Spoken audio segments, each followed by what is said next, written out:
Bonjour à tous, il est 8h45, nous sommes en direct sur TV Finance pendant une heure. C'est le live TV Finance pour suivre l'actualité économique et celle des entreprises de ce mercredi 9 octobre. Au sommaire de l'émission des invités, nous recevrons tout à l'heure Nathalie Stenberg, présidente de Synergy, une société de coaching qu'elle a fondée en 2011 et qui aide les entreprises à clarifier leur raison d'être et leur visée.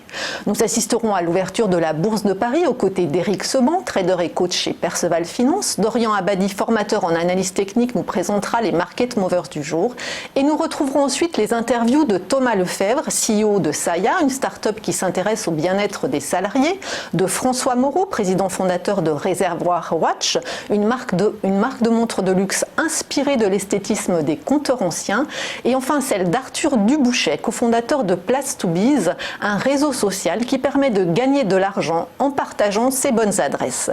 Mais pour commencer, les trois informations économiques de la matinée. L'ONU dans le rouge, c'est la pire crise de trésorerie qu'aient connue les Nations Unies depuis 10 ans. Son budget de fonctionnement est en déficit de 230 millions de dollars et le personnel risque de ne pas être payé en novembre. La raison est simple, 64 pays n'ont pas réglé leurs contributions obligatoires. Et surprise, parmi les mauvais payeurs figurent les États-Unis, Israël, l'Arabie Saoudite, le Brésil, le Mexique et l'Iran, mais également le Venezuela, l'Argentine, la Corée du Nord et du Sud, le Congo et le Mali. Le dernier État à s'être acquitté de sa contribution est la Syrie. Le budget de fonctionnement de l'ONU pour la période 2018-2019, séparé évidemment des crédits pour les opérations de paix, avoisine 5,4 milliards de dollars. Le montant restant dû à ce jour s'élève à 1,4 milliard et premier contributeur, les États-Unis paient normalement 22% de ce budget. On reste outre-Atlantique, Boeing dans la tourmente, le constructeur américain s'enlise dans la crise du 737 MAX. Il a vu ses commandes baisser de moitié depuis le début de l'année et même de 70% au troisième trimestre. Cloué au sol depuis mi-mars après 2 crashs qui ont fait 346 morts, l'avion vedette de Boeing ne semble pas prêt à redécoller. Les désaccords entre les autorités de régulation américaines et européennes du transport aérien risquent en effet de retarder sa remise en service. La démonstration effectuée récemment par Boeing pour prouver la fiabilité du nouveau système de contrôle de vol sur le 737 MAX n'aurait pas convaincu les Européens. À cela s'ajoute une plainte en justice déposée cette semaine par la Southwest Airlines. La compagnie texane est l'un des principaux utilisateurs du 737.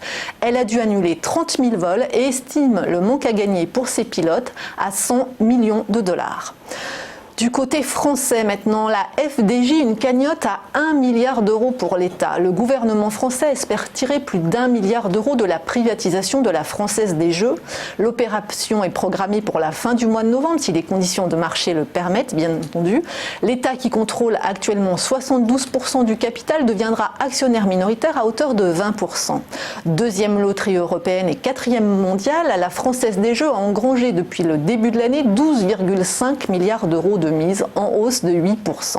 L'État a prélevé 20% de cette somme, soit 2,6 milliards d'euros, une manne qu'il entend bien conserver après la privatisation. Quant aux euros gagnants du loto et autres jeux de grattage, leurs gains ont atteint sur la période 8,5 milliards d'euros. Retour à la Bourse de Paris, en préouverture, le CAC 40 est attendu hésitant. Hier, l'indice parisien a plongé de 1,2% à 5456 points dans l'attente des négociations commerciales entre Pékin et Washington demain. Pour les mêmes raisons, Wall Street a fini dans le rouge. Le Dow Jones a cédé 1,2% à 26 164 points et le Nasdaq 1,7% à 7 823 points. Ce matin à Tokyo, le Nikkei a clôturé en baisse de 0,6%. Sur le marché des changes, l'euro reste sous la barre des 1,10 $. Côté pétrole, le baril de Brent s'échange autour de 58 $ et le brut léger américain WTI au-dessus de 52 $.